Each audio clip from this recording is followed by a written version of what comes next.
Buenos días, señores participantes. El día de hoy, sábado 30 de septiembre de 2023, siendo las 10:30 de la mañana, vamos a dar inicio a la novena clase de la Escuela Sindical organizada por el Sindicato Unitario de Trabajadores de Telefónica del Perú. El día de hoy tenemos la presencia como primer ponente del señor Pablo Che Ledesma, economista y tratar una serie de temas que creo que podrían ser interesantes para usted, ¿no? Vamos a comenzar con una que tiene que ver con el análisis, ¿no? ¿Cómo se hace un análisis? ¿Qué es lo que se ha pedido, ¿no? Luego haremos propiamente un análisis de corto plazo, ¿no?, de la economía nacional, y pasaremos finalmente a explicar o a dar unas ideas de lo que significa el liberalismo y el neoliberalismo, ¿no? Como esta es una escuela, voy a tratar de dar un formato de escuela, no una conferencia, sino tratar de darle los conceptos esenciales para que los que están escuchando los puedan asimilar con facilidad, ¿no? Entonces, bueno, a ver, cuando se habla del análisis, ¿no?, sea cualquier tipo de análisis, análisis político, análisis económico, etcétera, tenemos que tomar en cuenta que el análisis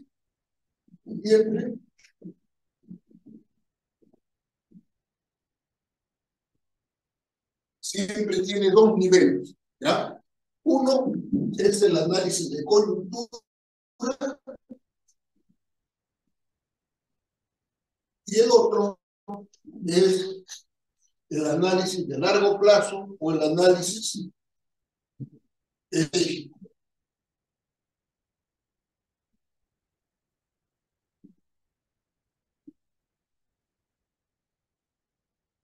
Muy bien, ¿y en qué se diferencian estos dos tipos de análisis? Miren, el análisis de coyuntura, ¿no?, es un análisis que se hace en el momento, ¿ya? Una coyuntura es el momento en que se une una era con otra era, una condición o otra condición, ¿no? Entonces, es un análisis inmediato, ¿no?, de cómo está la situación. Otros podrían decir que es un análisis de corto plazo, ¿no? A diferencia de este tipo de análisis, está el análisis estratégico, que es una mirada que pretende explicarse las cosas, ¿no?, desde dónde vienen y cómo se proyectan en el largo. ¿Ya? Para eso, entonces, vamos a comenzar señalando algunas cosas. ¿Qué cosa es lo que se necesita para hacer un buen análisis? Todos ustedes son sindicalistas, todos ustedes están interesados, ¿cierto?, en la vida sindical, y un sindicalista forzosamente tiene que hacer análisis político y análisis político sindical también, ¿no? Entonces, ¿qué cosa es lo primero que se necesita para hacer un buen análisis, ¿no? Si alguien de los que está en la mesa le pregunto, ¿no?, si te pregunto a ti, compañero, ¿qué cosa necesitas tú para hacer un buen análisis? Dependiendo de lo que se va a analizar, me parece, ¿no? Así es. Un análisis de recursos humanos, diferente a un análisis de bienes materiales, diferente, entonces hay que hacer realmente una recopilación de datos para poder primero enterarse de lo que uno va a hacer un análisis. Exacto, ¿no? Tú, para hacer un análisis, necesitas en primer lugar estar informado, sea de datos, ¿no es cierto?, sea de realidades que están almacenadas, ¿no? Necesitas datos y necesitas también recopilar experiencias. Eso es lo que te favorece entrar a hacer un análisis. El problema es que hoy en día, ¿no? Ustedes saben que la tecnología tiene, ¿no?, grandes ventajas, ¿no?, como la que estamos disfrutando ahora, pero también tiene muchas desventajas. Muchas veces nosotros recibimos tal cantidad de información, ¿no?, que a veces sobrepasa nuestra capacidad de procesamiento, ¿no? Y entonces para analizar no basta con tener la información. La información tiene que ser procesada y una vez que eso se procesa adecuadamente, ya se vuelve un conocimiento. O sea, la información de por sí no es algo que te da conocimiento, habilidades para resolver cosas, sino cuando tú realmente la estás procesando, ¿no? Entonces, un primer tip para esto, ¿no?, para verlo del análisis sería, miren, compañeros, hay que ser selectivos. No toda la información que nos llega es una información que finalmente nos interesa. Y de eso ya se habrán dado cuenta ustedes, ¿no?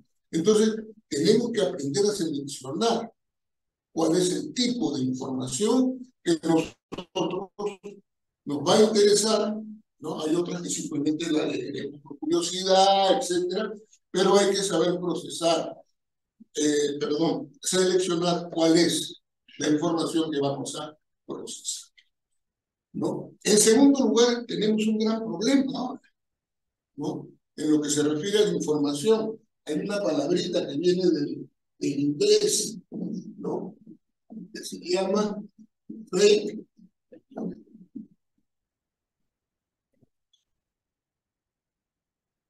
news, que significa noticias falsas, ¿no? Y de eso se abunda no solamente en las redes, ¿no?, en los grandes medios también. Los grandes medios de difusión también nos hacen llegar noticias falsas que si uno no está atento, ¿no?, se las cree y entonces tu análisis resulta distorsionado, ¿no?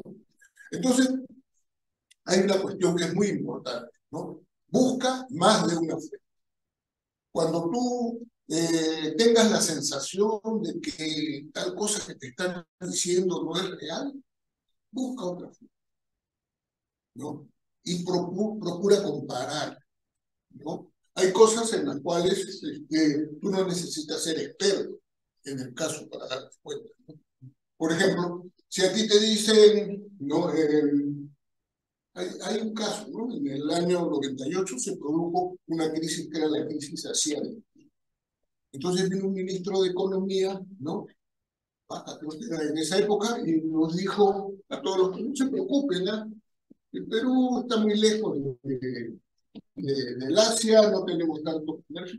En esa época no teníamos tanto comercio. En Tailandia comenzó la cosa. Entonces esta crisis no nos va a afectar, ¿no? Error, nos afectó. Y nos afectó grandemente, ¿no?, hasta el punto de que para recuperarnos de esa crisis pasaron como 2 o 3 años. Igualito, ¿no? Los casos que tenemos ahora, ¿no?, van por ese lado, ¿no? Nos dicen, ¿saben qué? En el Perú vamos a tener crecimiento, desarrollo, etcétera, etcétera, ¿no? Solamente el año pasado, ¿eh? ¿Y cómo estamos este año? ¿No? Hasta ahora nos vienen diciendo, por ejemplo, miren, señores, nos están diciendo de que va a haber un fenómeno del niño, ¿no? Un niño global. En primer lugar, ni siquiera es seguro que vaya a haber, ¿no? Y en segundo lugar, va a ser moderado, ¿no? Bueno, yo no sé, no necesito ser un experto en climatología para darme cuenta de que por ahí está corriendo algo, ¿no?, que no es tan verdadero, que podría irse aparentando con una película, ¿no? Si me dicen, oye, hay una guerra entre Ucrania y Rusia, ¿no?, Y entonces está afectada la producción de urea, ¿no? Necesito ser un experto, ¿no? Para saber qué cosa es cuando falta la urea, qué cosa es lo que va a elevarse de precio. Los alimentos, ¿no es cierto? O si me dicen, miren, en tal situación conflictiva, ¿no? El petróleo ha subido. No necesito ser un experto para no saber que acaba de subir la gasolina, ¿no? Entonces, uno tiene que ir buscando propias fuentes, ¿no? No solamente para librarse de las noticias falsas, sino también para tener su propia posibilidad de análisis, ¿no? Ese es un factor que nos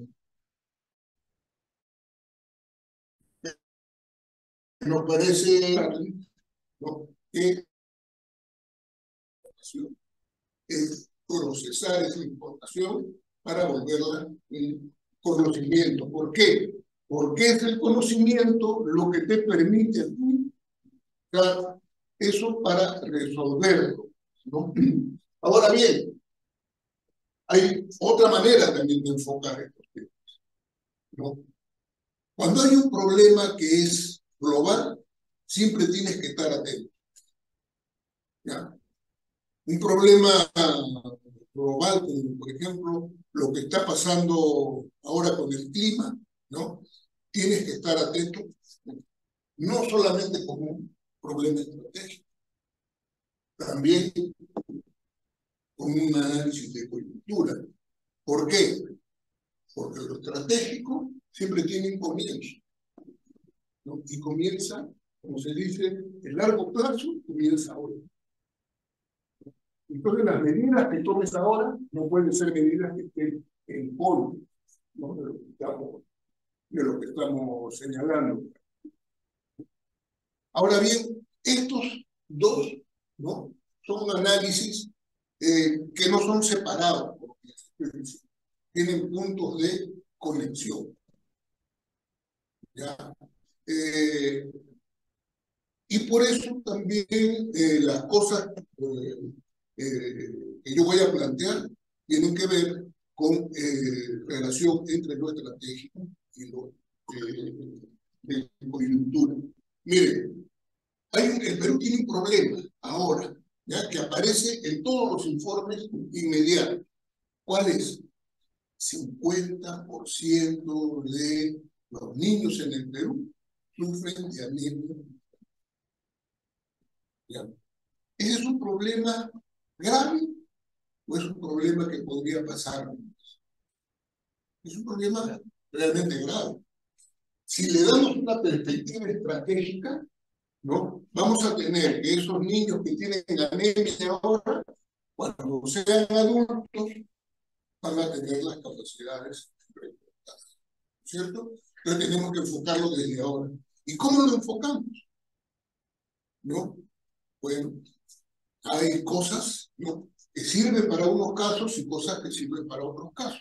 En las grandes ciudades, por ejemplo, la gran mayoría de la anemia, ¿sabe el producto de qué cosa es? Son de malos hábitos de consumo. Consumen chatarra, consumen comidas no apropiadas, ¿no? Consumen cosas que no tienen nada que ver con una real, ¿no? Entonces, claro, ¿no? Yo digo, oye, frente a eso hay que tomar una medida, ¿no? ¿Qué medida puede ser? Bueno, hay que advertir a la gente que esto es alto en tales cosas, que esto no tiene tal cosa, hay que poner un octógono, etcétera, ¿no? Obvio que no van a salir, ¿no?, los productores de alimentos y nos van a decir, oye, pero ¿por qué hacen eso? Están afectando la industria, esto no se llama. Pero si tú tienes una mirada estratégica, tienes que insistir en eso, porque lo que se opone son sectores muy poderosos. Ya ustedes saben la gran influencia que tuvieron en el Congreso de enfrentar un caso como el de Namibia. Pero el problema, este problema que estamos planteando para las grandes ciudades, ¿no? Perdón, esta solución que estamos planteando es una solución, ¿no?, que le va a servir muy poco a la gente del interior del país. Porque el otro 70% de gente que sufre anemia y que está en el interior del país bueno, seguimos diciendo interior, los países, como si fuera dos países partidos, ¿no?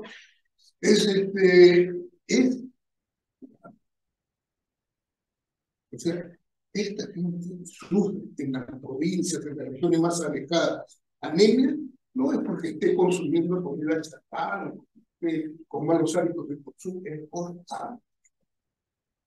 Y ahí, ¿qué cosa es lo que tú vas a necesitar? Vas a necesitar un plan, ¿no es cierto?, de hambre cero, ¿no? Que no se realiza pues en un mes, ¿no? Tienes que darle perspectiva estratégica para sostenibilidad. Entonces, con ese dato que te da la coyuntura, tú te puedes enfocar hacia él, ¿no? Y para el caso sindical, por ejemplo, ¿no? Tú tienes ahorita en la coyuntura, ¿no?, una serie de cosas. Yo no soy un trabajador del teléfono, ¿no? ¿Qué cosa me dice a mí, ¿no?, el dato actual para el análisis, etcétera, ¿no? Oye, la penetración en el mercado del teléfono está bajando, ¿no? Y de los sectores conectados, así ha bajado. ¿Y por qué ha bajado? ¿No? ¿Por qué? Porque han aparecido otro tipo de empresas que lo crean el mercado, etcétera, ¿no? Eso va a tener, ¿no?, una proyección estratégica, va a tener. Y tal vez necesitemos un mejor servicio, y ese mejor servicio tal vez deba estar basado en cambios de tipo tecnológico, ¿no? Lo más probable es que sí. Y para eso necesitamos un nuevo tipo de preparación y de calificaciones técnicas, claro. Entonces, ¿qué cosa debería hacer el sindicato? ¿No? Debería comenzar a incidir en ese tipo de cosas, ¿no? ¿Por qué? No solamente porque está dependiendo su puesto, está dependiendo a su empresa, ¿no? Y está dándole puntos de salida para más adelante. Muchas de esas cosas no dependen de nosotros. Pero si no dependen de nosotros, hay que ponerlas en lo que se llamaba antes, ahora no se usa mucho, en el concepto de plan de lucha. ¿Qué es un plan de lucha? Un plan de lucha es un plan que tú sabes que la otra parte puede no aceptar. Entonces tienes que conseguirlo a punta de presión, ¿no? Nuestro próximo expositor seguramente nos explicará cómo en otros gremios, hasta el diálogo social ha tenido que conquistarse con movilización, ¿no? Pareciera que fue una cuestión contradictoria. Pero si tú quieres que te hagan caso en un diálogo, tienes que estar movilizado, tienes que estar lo suficientemente preparado, ¿no? Entonces, bueno, hasta aquí lo que quería señalarles, ¿no? No tengo mucho tiempo sobre esto del análisis, ¿no? Ahora vamos a ver entonces, ya que hemos puesto coyuntura y la parte estratégica, vamos a ver rápidamente, ¿no?, desde el punto de vista económico, cómo está la coyuntura económica. Miren, hará cuestión de 2 años atrás, ¿no?, en el año 21, el Perú estaba rebotando de una caída muy seria que había tenido por la cuestión de la pandemia, ¿no? Y entonces la pandemia se bajó 10 y se rebotó y se subió 11, ¿no? Entonces, ¿qué cosa es lo que decía la gente? ¿Qué tal crecimiento que hemos tenido este año? Era un rebote, ¿no? Un rebote que partía de menos 10. Si tú creciste 11, en realidad creciste, ¿no? No es que hubieras tenido un crecimiento así tipo asiático, ¿no? Tipo como el que tenían los chinos hace algunos años, ¿no? Entonces, una vez que eso apareció en el año ya 21, ¿no?, para el año 22 teníamos previsto crecer 3%, ¿no? Perdón, 4%. Íbamos a crecer en el año 21 4%, 22 4%, y ya en el año 23 íbamos a descender un poquito, ¿no?, bordeando el 3%. Bueno, todas ese tipo de predicciones en realidad se fueron cayendo. Y ustedes habrán visto los diarios, los noticieros, ¿no? Como casi cada mes, ¿no?, aparecía una institución que decía, no, ya no vamos a crecer 4, vamos a crecer 3,5. Pasaban un par de meses, no. En el año 22 probablemente lo cerremos con 3, bueno, no digamos ni siquiera, ¿no? Ni siquiera, apenas, a duras penas, bordeamos, ¿no?, la parte del 2%, ¿no? Ya bueno, está bien, hemos caído este año, pero el próximo año, que ya vamos a tener un nuevo gobierno en el 23, ¿no? Gente que sabe, gente que es muy conocedora de la economía, ¿no? Ahí lo escuchaba la parte de Lima, ¿no? No, yo gente que conoce sus reglas, sus cosas, todo lo demás, que vale, muy bien. Vamos a crecer entonces, ¿cuánto? Bueno, probablemente crezcamos 4%. Porque estamos partiendo ¿no?, de un nivel muy bajo.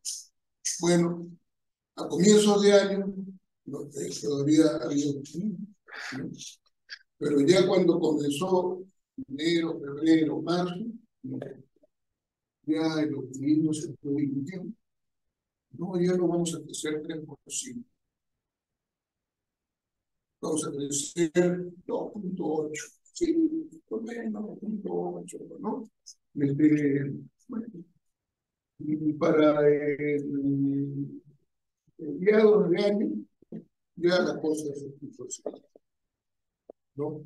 Y el debate era si crecíamos 1 o menos de 1. En el segundo semestre vamos a crecer un poco, ¿no? En el segundo semestre vamos a crecer en grandes cantidades, ¿no? ¿Y cómo así? No, miren, en este primer semestre, ¿no?, la caída ha sido básicamente en el sector manufactura, ¿no?, porque el sector manufactura tenía algunos problemas de implementación. Sí, sí, sí, sí. Además, la pesquería también ha caído, entonces la pesca estacional, ¿no? Y también la agricultura, ¿no?, por estos problemas que hemos tenido de afuera y las cosas, está cayendo también. Entonces, y estamos viviendo de las rentas, ¿no? Porque el año pasado hubo un buen crecimiento en minería y entonces había cosas que seguían avanzando, ¿no? Y construcción probablemente también, ¿no? Confundían una cosa, ya en el primer semestre se dijo, ¿no?, construcción lo que está teniendo es un avance físico, pero en la realidad construcción estaba cayendo. ¿Por qué? Porque lo que más se pondera, ¿no?, en el crecimiento de la construcción, ustedes saben que es un sector muy amigable, necesita mucha mano de obra y todo eso. Lo que se necesitaba, lo que más se pondera ahí es el caso de cuánto cemento se produce y se consume. Y ahí estábamos, no se había entonces, miren ustedes, en realidad estamos en una situación muy difícil, ¿no? El ministro conjunto sus datos, ¿no? Muy esperanzadores que había tenido en el primer semestre, había lanzado, que habían puesto en el discurso de la presidenta, ¿no?, de que se iba a tratar el tema del salario. Pero era bien engañoso. Vamos a poner en el acuerdo en el Consejo Nacional de Trabajo para que los empresarios y los trabajadores se pongan de acuerdo, ¿no? Y tan pronto se pongan de acuerdo, vamos a subir el salario. Entonces, ¿cuándo se han puesto de acuerdo? Yo he participado muchas veces en las comisiones de acuerdo con eso. Y la verdad que es muy difícil de acordar. Hay otros temas que hemos puesto de acuerdo. el tema del salario mínimo, ¿cuándo se han puesto de acuerdo? Y era obvio que ya los empresarios habían dado su palabra y habían dicho, no podemos, ¿no? Comentaba un compañero previamente, no podemos aumentar porque estamos, ¿no? Prácticamente en recesión, ¿no? Pero ¿cómo? En el primer semestre no se decía que no había recesión, que simplemente había un pequeño descenso, que todavía no se le puede llamar recesión, que tendría que ser por y bueno, y ahora sí. Cuando se trata del salario mínimo, estamos en recesión. Técnicamente sí estamos ya entrando a una recesión. Pues. Entonces, ustedes ven cómo se trabaja un tema como ese, ¿no? El problema es que si uno quiere realmente enfrentar una situación como esta, tiene que considerar de todas maneras a los sectores que dinamizan, ¿no? Entonces, todos todas esas cosas tendrían que estar de una vez ya orientados a poner liquidez, ¿cierto? En las pequeñas y medianas. La gente de Gamarra sigue pidiendo, la gente de otros pequeños productos sigue pidiendo, ¿no? La autoconstrucción está prácticamente paralizada.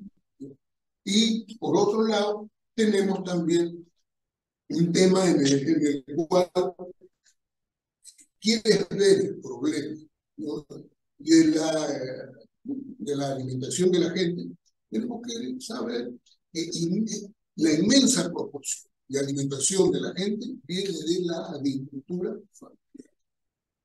La otra parte de la agricultura, incluso si no son delicatessen, ¿no? Para la exportación, caso, por ejemplo, de párrafos, ¿no? Ustedes saben que en el mercado interno no es que se consuma mucho ni mucho de las cosas que se están exportando ahora, ¿no? Pero quienes sí producen las cosas que se van a consumir, ¿no? En la alimentación diaria es la agricultura familiar. ¿Cuál es el apoyo que se le ha dado a esa agricultura familiar? ¿En cuánto está ayudando el Estado para eso? Las compras del Estado y los recursos y todo eso para comprarle a esa gente, incentivar, estimular un aumento de producción que no solamente sirva para que el Estado en sus programas de alimentación pueda utilizarlo, sino también para que el mercado pueda darse. Bueno, hay otro estímulo también, ¿no? Y es el salario mínimo. El salario mínimo, ¿no? Es gastado por la gente, ¿no? Que lo recibe prácticamente el 90% en alimentación y en pasajes, ¿no? Entonces, si tú le subes el salario mínimo a esa gente, ¿para qué lo va a utilizar? Para comprarse una botella de whisky, para ver productos importados, ¿no? Lo va a utilizar para echar una papa más al caldo, ¿no es cierto? Y si haces eso, con eso comienzas a dinamizar también los sectores de la agricultura. Por eso es que es importante atender a los micro, pequeños empresarios, atender a la agricultura familiar. Ahí hay gente, hay personas, no hay simplemente nombres. Y atender, si vas a dar un impulso a la oferta, tienes que tomar en cuenta el tema de la demanda. Pero yo veo que ahora todo el mundo habla como la gran solución, sí, el problema de que tenemos 50.000 millones en prospectos mineros y que eso tiene que echarse en la tiene que echarse. Pero tengan en cuenta, ¿no? Que la minería no está produciendo para el mercado. La minería nos da divisas y con esas divisas podemos comprar cosas para el mercado, para el mercado interno. Pero el segundo factor es que tenemos un problema de empleo, ¿no? En donde la gran mayoría del empleo, si no es precario, ¿no? Ya está en la planilla electrónica, ¿no? Que de la cantidad de gente que está en planilla electrónica, ¿no? Solamente 1 de cada 3, ¿no? Tiene trabajo, ¿no? A tiempo indefinido. Pero esto tiene contratos a tiempo fijo, ¿no? Entonces, tú tienes que comenzar a dinamizar toda la economía a partir de mejores condiciones, ¿no? Para estos sectores, ¿no? Pero dicho esto, todavía falta un aspecto más, ¿no? Culmino la idea anterior, ¿no? Tenemos un problema de empleo y la minería no es que jale mucho empleo, ¿no? En una primera etapa, o sea, cuando se están haciendo las partes de inicio, sí, tiene, ¿no? Y da bastante trabajo a la producción también ahí, ¿no? Pero de ahí para adelante, no, dicen los mineros, ¿no? La minería, por cada puesto de trabajo que crea, impacta en 9. Ese indicador, pero realmente ni siquiera la manufactura dice eso, ¿no? Y entonces, el último factor que habría que tomar en cuenta ahora para el tema que estamos tratando es que nosotros tenemos, ¿no?, problemas con el gasto público, ¿ya? ¿Cuáles son los problemas que tenemos con el gasto público? ¿No? Que en realidad estamos gastando muy poco. Estamos ya en septiembre, ¿no? Y nuestro gasto público, a ver, vamos a revisar un poco.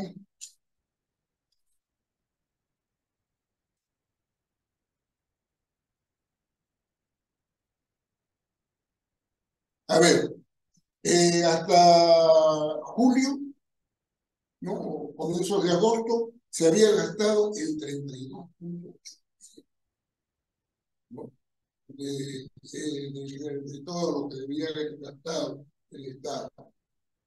El gobierno nacional había gastado el 39%, que tiene mayor ejecución, ¿no? Y claro, ahí también hay una parte que se llama proyectos comprometidos. Entonces, si tú te pones de acuerdo con alguien, firmas un contrato, aunque no lo hayas comenzado, ya cuenta, ¿no? Los gobiernos locales tienen el 29.7% de ejecución y los gobiernos regionales 27.1%. Entonces, si nosotros somos conscientes de lo que se nos viene para este año, pues, el niño global, y que después vamos a tener problemas serios climáticos, entonces tenemos que tomar en cuenta que esta ejecución tiene que mejorar, ¿no? Y que además de eso también tenemos que mejorar nuestra atención a otros sectores que son los más interesados. Bueno, pero ¿y por qué el Estado gasta no como debería gastar? Tenemos un gran problema. El Estado bueno, algunos simplemente creen que la solución no está en decir, claro, el Estado no sabe gastar, el Estado es muy ineficiente, que por acá, que por allá. Pero vayamos un paso más adelante. ¿Por qué el Estado no ha llegado a esa condición? El Estado es una inteligencia que se mueve por sí mismo, o hay gente atrás que mueve eso, ¿no? Y vamos a llegar a la conclusión que ese concepto del Estado mínimo, o sea, de un Estado que sea el más pequeño posible, está el Estado. Con ese concepto del Estado mínimo, nosotros, por supuesto, que no vamos a tener un Estado suficiente para controlar la corrupción, no vamos a tener un Estado con la suficiente calidad como para que tenga los profesionales que puedan, ¿no?, ejecutar este tipo de cosas, y sobre todo no vamos a tener un Estado que pueda atender los servicios básicos de la población. Y dicho eso, entonces, entramos a ver los conceptos que les había enseñado, ¿no? El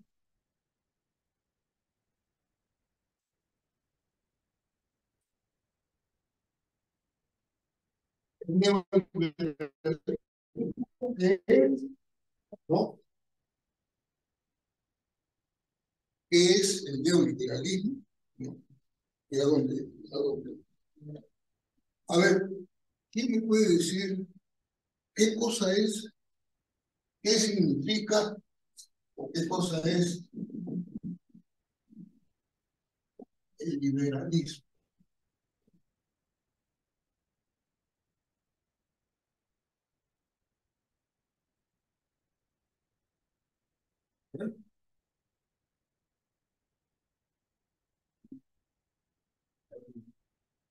Los asistentes van a hablar bueno, alguno de los asistentes nos puede decir qué cosa es liberalismo.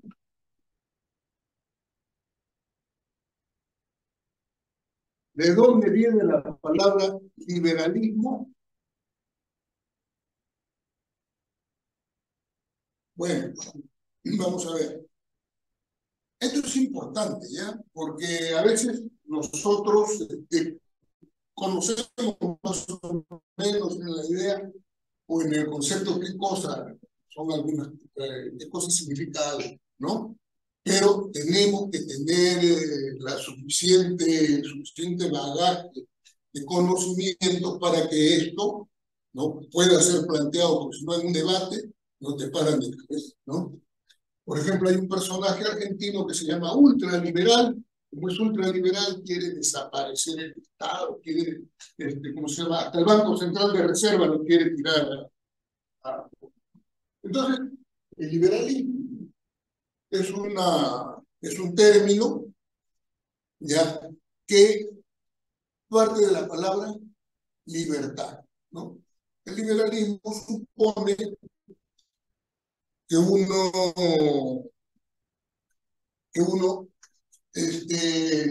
tiene un concepto de tener la producción libre.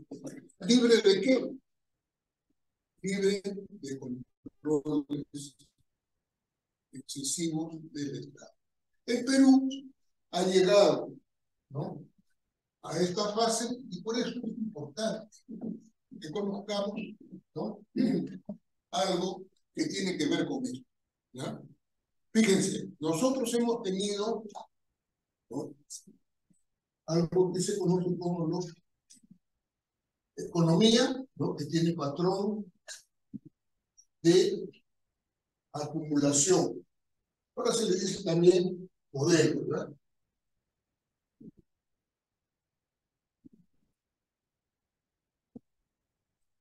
¿Qué cosa es un patrón? Un patrón es algo que, ustedes saben, se repite, ¿no es cierto?, toma la misma forma y muchas veces se reproduce, ¿no?, o se autorregula, ¿no? En una época hemos tenido un patrón de acumulación, ¿no?, que era, o se conocía como primario exportador. Así es. ¿Qué significaba ser primario exportador? De que en nuestro país la mayor parte de los ingresos, ¿no?, venía, ¿no?, de la extracción primaria para exportar, ¿no? Y digo la gran mayoría porque es muy difícil en todos lugares que exista un patrón de acumulación o un modelo, ¿no?, totalmente puro. ¿Ya? ¿Qué cosa es lo que manda? Lo que tiene más peso en la economía. Y lo que largamente tenía más peso en la economía, ¿no?, en esa época era la producción primaria. Claro, habían fábricas, sí, habían fábricas de cervecería, habían fábricas textiles, ¿no es cierto? Habían fábricas de distinto calibre, pero de lejos no podían compararse con el peso que tenía, ¿no?, la economía primaria, ¿no? Bueno, ¿y qué cosa era lo lo que nosotros exportábamos, ¿no? O la producción primaria que teníamos, ¿no? Era minerales, ¿no es cierto? Cobre, oro, plata, no, sí, banal, en esa época era muy importante. Teníamos una gran cantidad de minerales, ¿no? Pero en los productos, por ejemplo, agrarios también teníamos, ¿no? Una gran cantidad de exportación, por ejemplo, producción y exportación de azúcar, ¿no? Que ya en las azúcares existían los ingredientes, ¿no? En todos los lugares donde hay tradición obrera es porque ya existía algo de transformación, ¿no? También exportábamos café, exportábamos una serie de productos eh, agrícolas, ¿no? Era muy importante. En la pesca, ¿no? Era la anchoveta, la que de lejos se llevaba la palma. ¿Por qué? Y ahí se discutía mucho, ¿no? Si agarrar la anchoveta y quemarla, ¿no? Y sacar harina de pescado era realmente una industria de todas las de la ley, ¿no? Pero bueno, la anchoveta era también. Pero con todo eso, ¿no? Con todo eso, el país era sin duda primario exportador, ¿ya? Y además, formas de gobierno tenía muchos resabios, pues, semi-feudales, ¿no? O sea, existía no solamente las grandes concentraciones de los terratenientes, ¿no? Sino también gente que actuaba, pues, como un señor feudal en su sitio. Entonces, ese era un patrón de acumulación. ¿Cuál fue el problema de este patrón de acumulación? ¿Ya? De que en un momento, no solamente para el Perú, ¿no? Sino para América Latina, que no estaba industrializada, como Europa, por ejemplo, ¿no? Apareció algo que se llamó el deterioro de los términos de intercambio, ¿ya? Deterioro de los términos de intercambio. ¿Qué significaba esto? Que los precios de tu producto, los primarios exportador, ya no alcanzaban, ¿no? Para importar lo que tú necesitabas, ¿ya? Podría ser que tú no tuvieras industria, que necesitaras productos industriales, claro, ¿no? Pero el caso era que esto lo facilitaba. Acá no se producían, por ejemplo, línea blanca, ¿ya? No se producía línea blanca, pero con lo que tú vendías, comprabas y traías. Total, como éramos una población mayoritariamente rural y con poca intención de electrificación y esas cosas, ¿no? No necesitabas mucha línea blanca. Pero luego empezaron a haber cambios, ¿cierto? Grandes migraciones que transformaron el país, ¿no? Y lo volvieron un país de ser rural, mayoritariamente rural, a ser un país urbano, ¿no? Entonces había otro tipo de necesidades y ya no alcanzaba. Entonces, como no alcanzaba, y tú para comprar cosas de afuera necesitabas cada vez más dolarillos, y los dólares que estaban acá, ya los que vendían el azúcar, etcétera, protestaban, entonces se devaluaban. Es una cosa terrible, ¿no? Ellos son bastante jóvenes todavía, así que no se acordarán de esas épocas, en los años 60, cuando se devaluaba la moneda, la gente sufría mucho. Pero, ¿no? Cuando estos precios estaban altos, todo era la gente. Caían esos precios, pero este deterioro ya se volvió permanente. Entonces, ¿cómo comenzaron a solucionar ese problema? ¿No? La Comisión Económica para América Latina, CEPAL, ¿no? Había lanzado ya una propuesta que se llamó era una propuesta de industrialización, ¿no?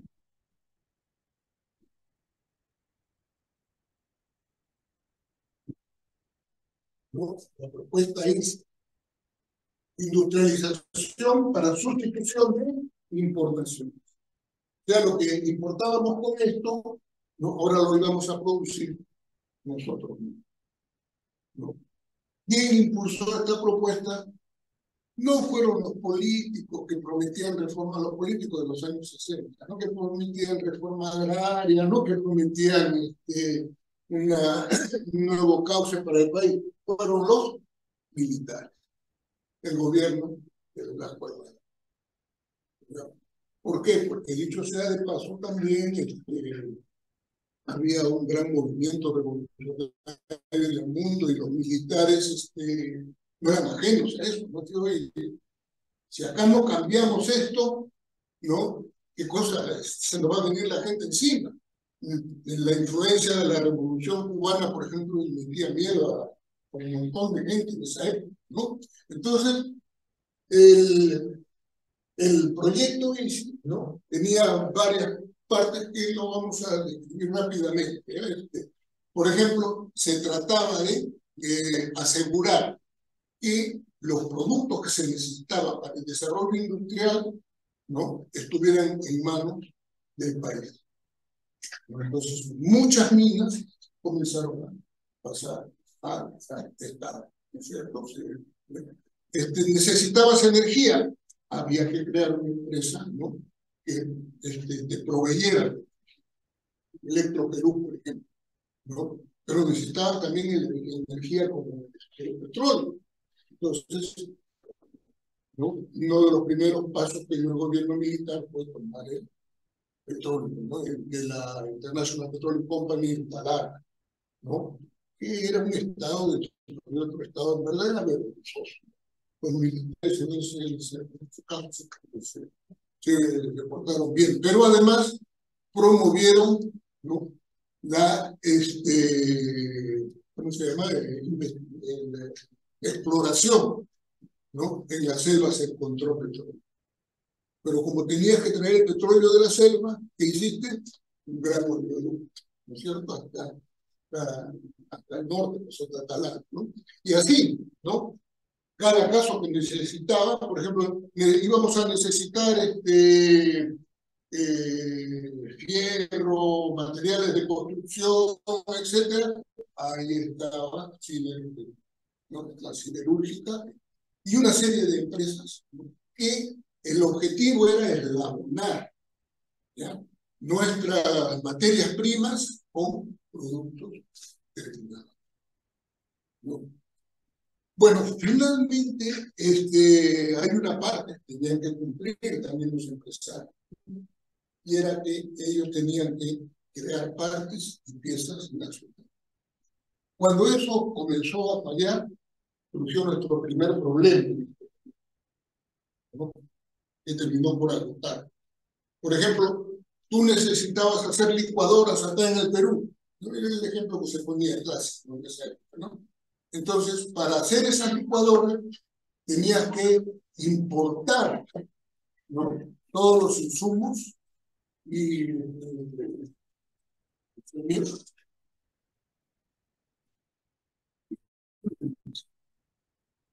ya, bueno, y tenías que importar los insumos de, disculpe por favor, ¿cómo pagar? Estoy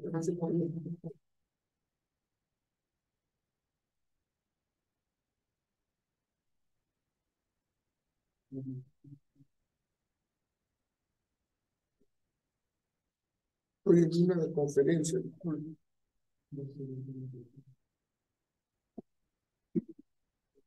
Bueno, entonces, tú para seguir produciendo licuadoras acá en el Perú, lo que necesitabas, ¿no? Era comprar productos importados. Y otra vez te comenzaron a faltar los dólares para poder mantener, ¿no es cierto?, las grandes necesidades del sector industrial, ¿no? Entonces, eso podría haberse reaccionado de alguna u otra manera, ¿no? Al final, triunfó la propuesta de los sectores más de derecha, ¿no? Que lo que señalaron era que pusieron su cruz a ese modelo, se olvidaron de la industrialización para el país, ¿no? Y volvieron entonces, ¿no? al modelo antiguo. ¿Quién estaba en ese momento? ¿No? Nada menos que nuestro conocido Alberto Fujimori, ¿no? Ya ustedes saben el impacto que tuvo en el terreno sindical, en el terreno político, etcétera. En eso no me voy a detener, ¿no? Pero sí, y aquí pasamos entonces a un patrón de acumulación que le llamamos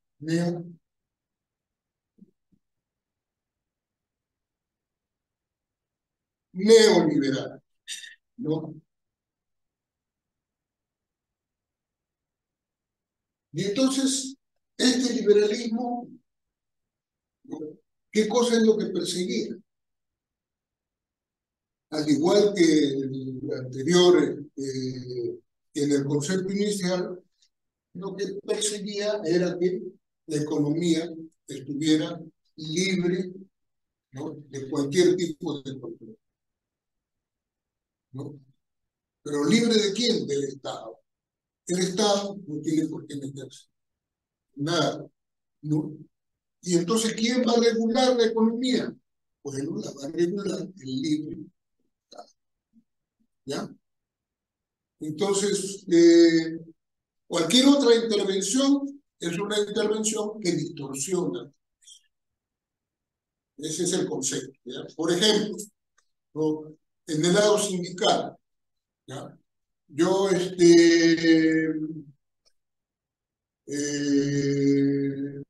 tengo un país en donde existe una gran cantidad de trabajadores, ¿no? Pero los trabajadores se organizan en sindicatos. Un liberal de estos neoliberales te diría, ¿pero para qué se organizan en sindicatos? ¿Cómo? Para luchar por el salario. Pero el salario crece espontáneamente. Si hay mucha oferta, entonces, y además, ¿no?, esa oferta sobrepasa la demanda, entonces, ¿qué pasará con el salario? ¿No? ¿No? El salario, cuando hay mucha oferta, ¿no?, y poca demanda, ¿qué cosa pasa con el precio? El precio baja, ¿cierto? Pero si es al revés, ¿no?, que ya hay poca oferta, pero hay mucha demanda, ¿qué va a pasar con el precio? Se va a subir. Y entonces el salario se va a regular solo, ¿no? No, pero se necesita un mínimo, pues, para que la gente pueda alimentarse, vivir. No, eso es una distorsión, realmente, ¿no? Y entonces llegaron hasta aquellos que decían, mire, ¿no?, el salario mínimo debería ser, ¿no?, el que esté dispuesto, ¿no?, con un salario por el que esté dispuesto la gente a trabajar. Que esté dispuesto a trabajar por la comida, ¿no? Ese debería ser el salario mínimo, ¿no? Por la comida tiene que reproducir la fuerza del trabajo para volver a ir a estudiar el otro día, ¿no? Entonces, este es más o menos el concepto neoliberal. Por eso el liberalismo es y el sindicalismo han chocado tanto durante toda la historia, ¿no? ¿Por qué? Porque el sindicato, ¿no?, lucha por un precio, y para el liberalismo esta lucha distorsiona finalmente los precios, ¿no? Al final, eso se lo carga al consumidor, ¿eh? O sea, si un producto sube, ustedes están pidiendo mucho, ¿no? Mucho aumento. La idea con la que han trabajado. Pero esto no comenzó así. No siempre fue así, y es importante, con esto voy a terminar. Es importante tener en cuenta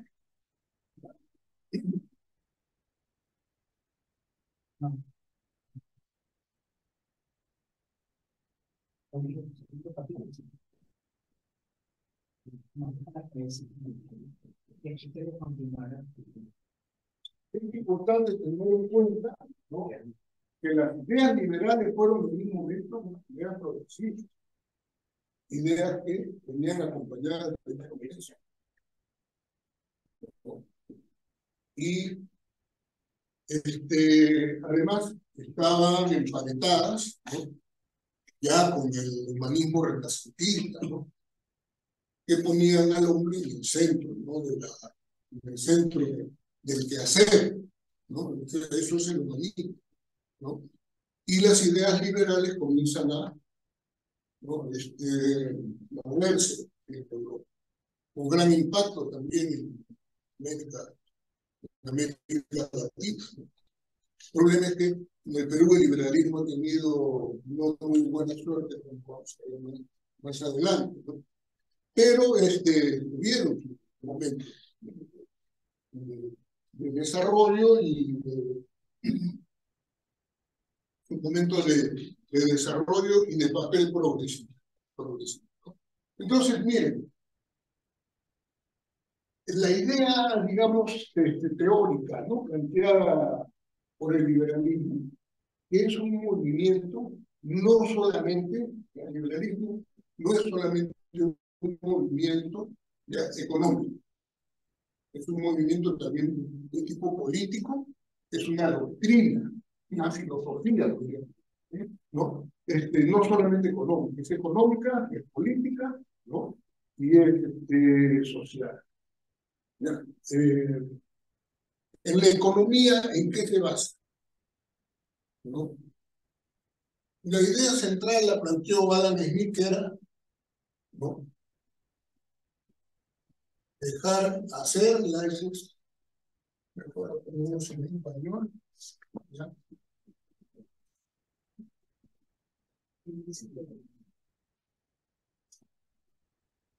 Dejar hacer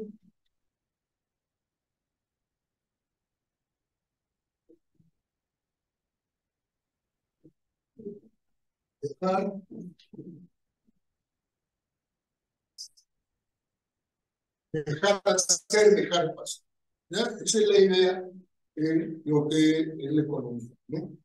Pero tenía también otras, en lo político, por ejemplo. Bueno, los liberales lo que plantearon, ¿no? La separación, digamos, del Estado de la Iglesia, ¿no? De ahí viene, ¿no? La diferencia, digamos, los que estaban en las antípodas de los liberales eran los conservadores, ¿no? Que querían que nada se moviera y que siguiera la cosa tal como estaba, ¿no?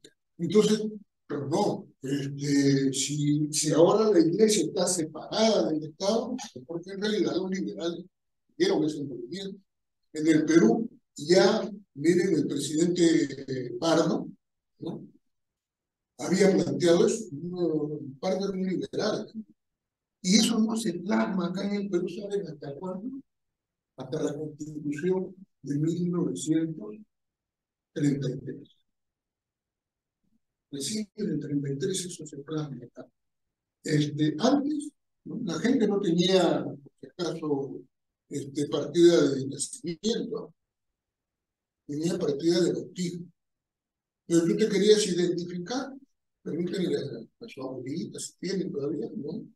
Te querías identificar, te identificabas con tu partida de bautismo, ¿no? En un documento oficial, ¿no? Y eso cambió radicalmente, ¿no? También en el Perú, ¿no? En las ideas, por ejemplo, sociales y políticas, ¿no? El liberalismo se basaba en la tolerancia, ¿no? En el respeto al libre juego de ideas. Es el liberalismo el que finalmente, en una de sus distintas expresiones, señala el equilibrio del poder. La diferencia del equilibrio, el equilibrio de los distintos poderes. Hasta ahí el liberalismo estaba jugando un papel progresivo, ¿no? Y entonces había distintas expresiones, ¿no? Esta, por ejemplo, es la expresión inglesa. Adam Smith, ¿no es cierto? Que es el liberalismo económico en Inglaterra, es la más pesada. Pero la Revolución Francesa, los enciclopedistas también eran liberales. Liberales en lo político fueron los primeros que dictaron, ¿no? Los derechos de los ciudadanos, ¿no? Y que no solamente muchos se les recuerda porque le cortaron la cabeza a los reyes, sino ellos en realidad crearon un nuevo régimen. El régimen no es lo mismo. El régimen es la manera de gobernar, ¿no? ¿Es cierto? Que se gobierna. Por eso es que mucha gente cuando habla del Perú ahora, ¿no? No solamente dicen la crisis de gobierno, ¿no? El Perú es una crisis de régimen, ¿no? Entonces, había, ¿no? Una revolución francesa, los mismos españoles, cuando crearon las cortes, estaban asimilando, ¿no? La, los conceptos del liberalismo, ¿no?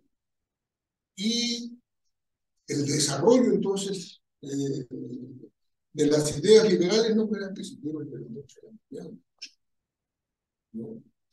Tú podías poner una ley que decía se acabó este régimen, un nuevo régimen. 20 años después había el retorno de los reyes y volvían a poner, volvían a haber revoluciones, ¿no? El crecimiento de la clase obrera influyó mucho, ¿no? En que por fin se consolidaran las luchas obreras en Francia. Y, por ejemplo, en Francia, la Primera República es básicamente, ¿no? Ya a partir de las luchas obreras de los 1850, ¿no? Bueno, como les decía, todo esto está emparentado también con el humanismo, o del renacentismo italiano, ¿no? Bueno, entonces, el dejar hacer, dejar pasar. ¿Qué significa dejar hacer, dejar pasar? ¿Quién tiene una idea de lo que significa dejar hacer, dejar pasar? La intervención, el campo económico permite intervención del gobierno, por ejemplo, porque la empresa sigue desarrollando su criterio de la mano invisible, según el libre, la mano invisible que regula el mercado. Ya, y dejar pasar. ¿Quién de los que nos escucha podría darnos una idea sobre eso? A ver.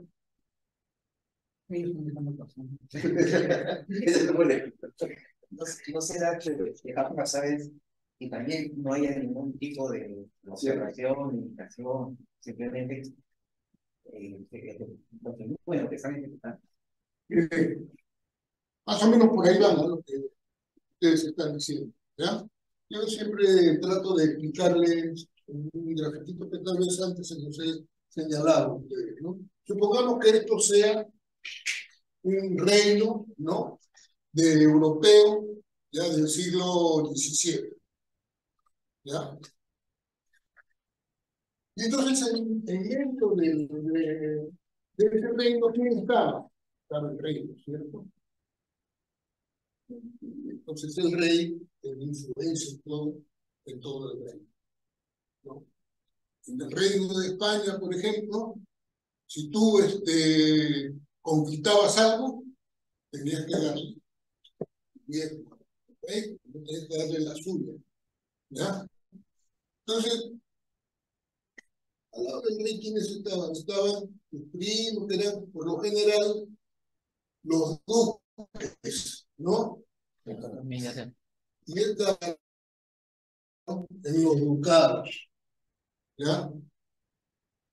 Y por acá habían otros más, ¿no? Que eran los condes, ¿no? Entonces, los condes estaban por ahí. Y en los confines del reino había unos sitios que se llamaban las marcas, ¿no? ¿Quiénes gobernaban las marcas? Los marqueses, ¿no es cierto? Entonces, por acá había otro reino, por acá. Ya. Entonces, si tú producías algo acá, en el reino te decía, bueno, tienes que pagarme, pero tú no me das ningún servicio. No puedes ser, yo por derecho divino, soy el rey de todos ustedes, ¿no? Porque esa era la filosofía, la mentalidad ¿no? Por eso el humanismo es tan importante, ¿no? porque aquí no hay que por derecho divino y otras cosas, sino tú vales porque eres una persona humana, ¿no? Entonces, bueno, ya, entonces como me está pidiendo acá, me voy a ducado. Pues. Y vas al ducado, entonces venía el duque, oye, tienes que pagar. Ya pues no te daré una partecita, no, tengo que pagar tanto, yo tengo mis necesidades. ¿Pero a cambio de qué? ¿A cambio de qué? Yo soy un duque, ¿ya? Sangre azul, tú eres un plebeyo. Pucha, ya bueno, pues me iré entonces al condado, ya está. Igualito en el condado. Bueno, ya me iré a la nave, igualito ahí. Saltaba para otro reino, ¿no? También igualito. En todos sitios tú tenías que darles, ¿no es cierto? Por producir, ¿no? Tenía que estar sujeto a las normas de política, ¿no? Entonces, déjame hacer, déjame producir. En la medida que yo produzca, este país va a ser, ¿no es cierto? Más grande. ¿Quieres poner impuestos, cosas de ese tipo? Ya, pues está bien, pero que sea a cambio de un servicio, ¿no es cierto? Ya. Y que ese servicio redunde también en la corrupción, ¿no? Y dejar hacer venía acompañado de dejar pasar. ¿Por qué? Porque tú no es que hacías tu mercadería y la almacenabas, ¿no es cierto? Tenías que comerciarla, ¿no? Y para comerciarla hacías el mismo, ¿no? El mismo recorrido, ¿ya? Y en ese recorrido, ¿no? Si tú pasabas con tu mercadería, ¿no? No, si no, no entra. ¿No? Llegan unos aranceles terribles. Bueno, entonces, el dejar pasar significa eso, ¿no? Cuando la burguesía logra, ¿no? Y esas ideas del antiguo régimen caigan, ¿no? Pueden realmente poner el liberalismo, entonces la industria va a gran desarrollo, ¿no? Solo que hasta el siglo XIX no había control de nada, ¿no? Los obreros salían a la conquista de sus derechos, lo que se conoce como su fase heroica, ¿no? ¿Por qué? Porque trabajaban 14, 15 horas y no había control de nada, ¿no? Sus primeras conquistas fueron realmente heroicas, ¿no? No tenían nada que los protegiera, el liberalismo era así. Al punto tal que en la lucha por las 8 horas, ¿no? Habían liberales que ya se daban cuenta, ¿no? Oye, ¿no? Todo esto va a explotar.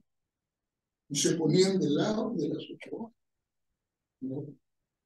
Claro, el centro de eso era la lucha obrera, ¿no? Por supuesto que se desarrollaba. Acá en el Perú, por ejemplo, los hermanos Gálvez e Urquiza, ¿no? José Gálvez murió en el combate de los de Mayo, ¿no? Pero ellos eran liberales también, ¿no? Ellos eran liberales y, por ejemplo, fueron los que se sentaron al lado de Ramón Castillo y dejaron firmar la libertad de comer. Y en el Perú, desde la época de San Martín, ustedes saben, todos hacían liberalismo. Pero los que habían nacido antes, ¿no? Sazonia tendría sus 30 años, así, por más jovencitos, ¿no? Que reclamaban por libertad, y los liberales acá en un pueblo, el problema es que se vivían, ¿no? Como Pardo, por muerto también, incluso la reunión que venían de Europa, la reunión de los hermanos Angulo de 1815, que después se extendiera, ¿no? Por todo el sur del Perú también eran con conceptos liberales, ¿no? Bueno, entonces, el dejar hacer, dejar pasar, había llegado a un momento, ¿no? En el cual, como no había control de nada, provocaban conflictos muy grandes, ¿no? Y entonces, en los distintos países, en el mundo, hacían lo mismo, ¿no? Entonces me metí en el mercado del otro, el otro me podía cerrar su mercado, ¿no? Entonces, por ejemplo, uno de los países que llega al último, al reparto del mundo, es Alemania, ¿no? Se ve industrializado, todo, ¿no? Cuando quiere entrar, ¿no? ¿Qué pasa? Ya todo estaba cerrado, ¿no? Y el que menos tenía sus colonias en Bélgica, tenía colonias en África, todavía le quedaban colonias a los ingleses, y así, ¿no? Entonces, a los grandes sitios, los norteamericanos ya habían declarado América para los americanos, ¿no? Pero entendían los americanos como los norteamericanos, ¿no? Ese era el asunto. Entonces, ¿qué cosa hace? ¿No? Con salían, declaran guerra, ¿no? Para agarrar ese mercado. Por eso es que Lenin, ¿no? En esa etapa declara que la Primera Guerra Mundial es una guerra de espíritu. Y más bien el acuerdo que había entre las organizaciones obreras, ¿no? Era un acuerdo de no participar en la guerra, porque no iban a morir, ¿no es cierto?, para distribuir el mercado a otras. Lamentablemente, la idea de nacionalismo pudo más, ¿no? Y ese acuerdo se rompió en varias partes, pero bueno, ya es eso. Sobre ese aspecto podemos hablar en otro momento, ¿no? Entonces, de allí, ¿no? Ya el liberalismo comenzó su declive. Y el asunto era tal que el siglo XIX es conocido, por ejemplo, en todas partes como el siglo del liberalismo, ¿no? Porque las ideas liberales habían triunfado y no tenían un tipo de cosa que los detuviera, ¿no? Y entonces vuelve otra vez a plantearse el tema cuando después de la Primera Guerra Mundial todos reconocen que no se podían vivir simplemente sin control, ¿no? Y todos los nuevos regímenes penales son regímenes con gobierno, con Estado y con participación del Estado, ¿no? El régimen, por ejemplo, soviético era el Estado de los hombres, el Estado proletario, no era de liberalismo, ¿no? El soviet sí proletario. El Estado de bienestar, ¿no? Estaba basado en las ideas de Keynes y todo eso, donde el Estado tenía que redistribuir, también ya no era pues,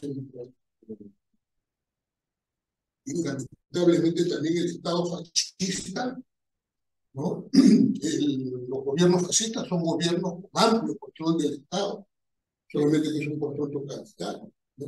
Entonces, todos los gobiernos que aparecen después hacen estados, gobiernos con participación del Estado, y el liberalismo ya todos lo damos por acabado, ¿no? Y bueno, un tiempo después, bueno, hubo gente ya como con Mises, ¿no? Hayek, ¿no?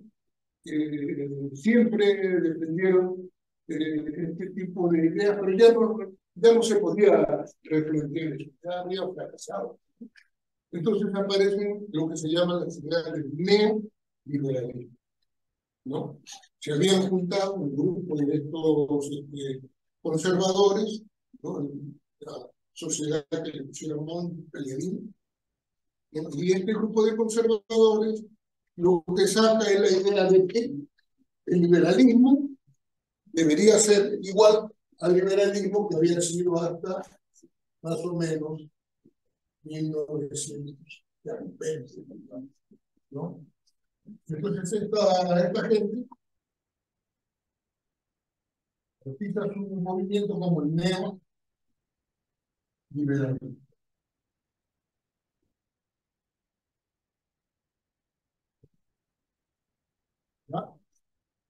Y es así como este neoliberalismo ya no se basa solamente en el dejar hacer, dejar pasar, sino que ellos en nombre de 1920, ¿no? Se basan en las leyes de, ¿no? ¿Cuál es la ley de mercado? La ley de la oferta y la demanda, ¿no? Donde se supone que todos somos consumidores, ¿no? Y en el mercado, estamos en el mercado rige la vida de todo el mundo, ¿ya? Vuelvo a reiterar, este concepto de mercado es el que rige la vida sindical, ¿no?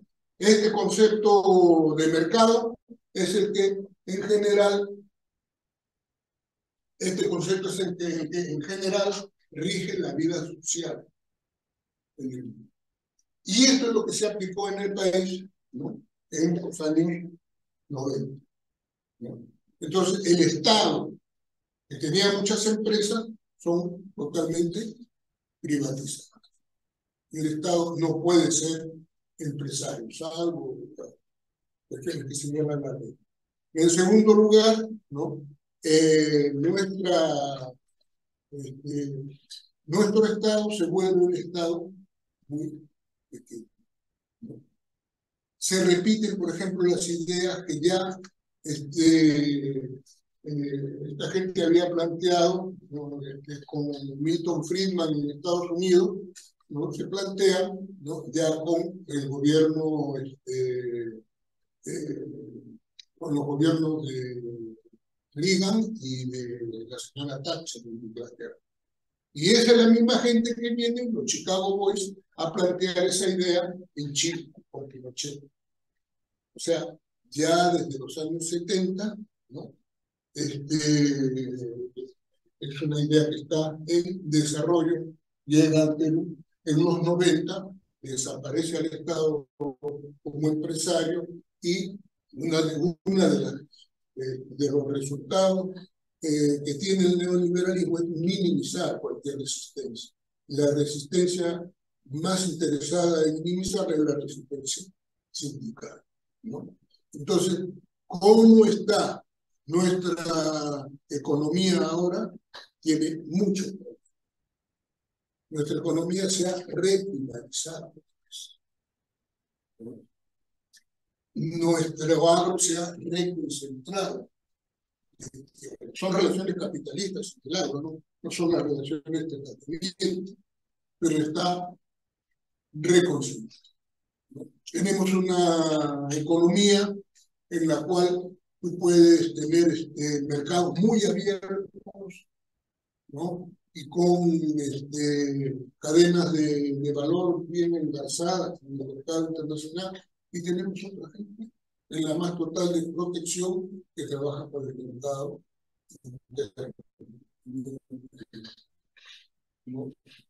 Y así podemos hacer una lista de estas condiciones, ¿no? El tiempo ya no da, pero la verdad es que ha sido el neoliberalismo nos legó prácticamente esas nuevas condiciones. ¿Qué cosa es lo que se plantea ahora? Tratar de enfrentar esa regionalización, ¿no? Y este tipo de condiciones. Se plantea algo que se llama, que también tiene industrialización, ¿no? Que se llama diversificación de la economía, ¿no? Y la lucha por diversificar la economía también tiene grandes resistencias de otros sectores, ¿no? Bueno, de manera exclusiva no podemos desarrollar esta última parte en alguna otra oportunidad, pero cumplo con el tiempo que me han dado y lo dejo ahí, ¿no? Gracias, compañero. Invitamos a todos los participantes a formular sus preguntas. Una pregunta, por favor. De acuerdo a la realidad en que nos encontramos, el modelo ideal para nuestro país, modelo económico, ¿cuál sería? ¿A dónde quiere llegar? Bueno, miren, ustedes saben que el modelo, ¿no?, es una representación ideal, ¿cierto? Como te vuelvo a decir, les dije al comienzo, como es una representación ideal, no hay un modelo totalmente justo. Y lo que nos interesa a nosotros es un modelo que desarrolle los amplios sectores que están en la parte más atrasada del país, ¿no?, y que considere. Hay gente que dice, por ejemplo, el Perú es país minero. Como es país minero, hay que darle todas las mayorías a la minería, ¿no? En realidad, el Perú es un país que tiene que aprovechar su... Por supuesto, y ahora, ¿no?, con una mirada estratégica a lo que va a pasar en el mundo, hay que tener los ojos muy bien puestos en el litio, ¿no? Y claro, ¿tú cómo explotas el litio? Que de acá a 10 años se supone va a ser uno de los componentes básicos, ¿no?, para poder hacer cambios de energía en los transportes. ¿Cómo haces tú? Que tienes que buscar, ¿no?, empresas, ¿no?, que tengan el expertise. Si no lo tienes acá en el país, tienes que buscar empresas. Lo que pasa es que tú tienes que asociarte en las mejores condiciones. Por ejemplo, los puneños ahora han acordado, ¿no?, que no que hay que explotar el litio y que nos den tanto de caño. Lo que han acordado es que el litio se transforme en plomo, por ejemplo, ¿no? Y eso es una cuestión que va a exigir un tipo de contratos totalmente distintos al principio, ¿no? Y en otros países lo están logrando.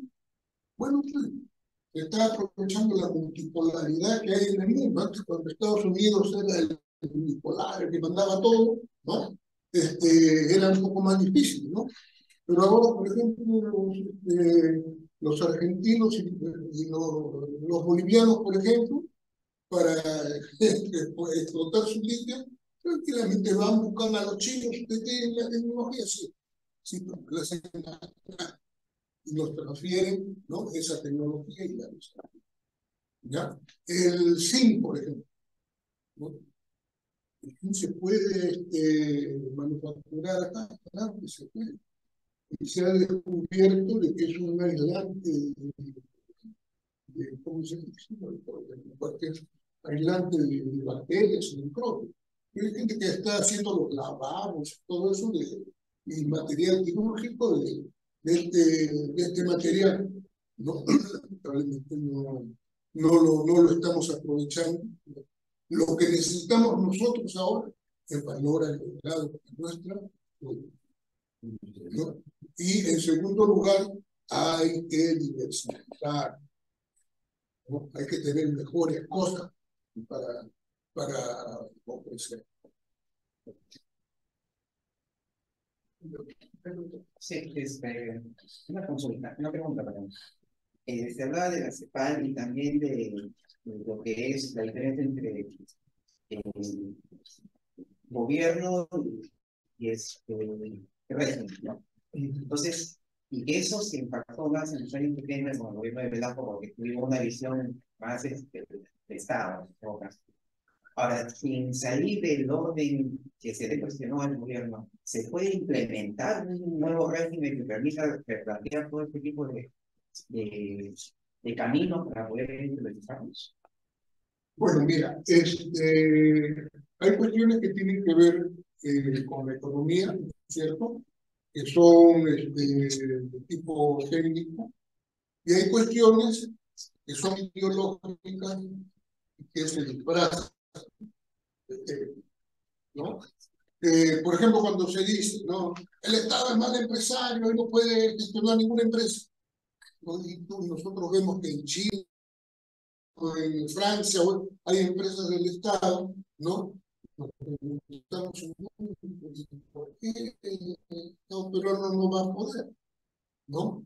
Es un tema ideológico, básicamente. El problema actual en el Perú, para avanzar en él, es un problema que tiene que ver con, más que nada, con la democracia, ¿no?